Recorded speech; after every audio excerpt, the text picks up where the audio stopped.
नाही, या पूर्ण 19 पॅनलमध्ये मैत्रीपूर्वक लढत असल्यामुळे असं ठरलंय की म्हणजे चव्हाण साहेब असतील, आमचे दादा खासदार साहेब असतील किंवा शिंदे साहेब असतील, यांनी कोणीही इंटरफेअर करायचं नाही. जी कार्यकर्त्यांची निवडणूक आहे त्याप्रमाणे ते मैत्रीपूर्वक लढत करायची होती आणि कार्यकर्ते लढतात. कार्यकर्त्यांनी लढताना त्यांना त्रास झाला, त्यांना असं वाटलं की त्यांच्या पायाखाली वाहू निघून जाते. तुम्ही पाहत असाल आमच्यापैकी भाजपैकी एकही कोण, इव्हन जिल्हाधीश म्हणून सुद्धा मी इथे आलो नाही प्रचाराला, पण त्यांना इतका त्रास झाला की त्यांनी त्या गोष्टीचा त्यांनी ते मनावर घेतलं आणि आज आमचे बंधू नाटेकर यांची हत्या करण्यापर्यंत त्यांनी पाऊल उचललं.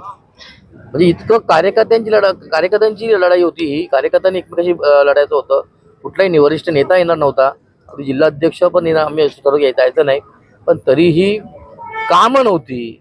व्याजधंदा, गुंडगिरी, दडपशाही, दादागिरी, हप्ते वसुली, ह्या सर्व गोष्टींनी ते लोक पूर्ण सज्ज आहेत आणि त्यांच्या विरोधात एखादा सामान्य माणूस उभा राहतोय आणि लढतोय ते त्यांना खुपलं नाही, त्यांना ते जमलं नाही.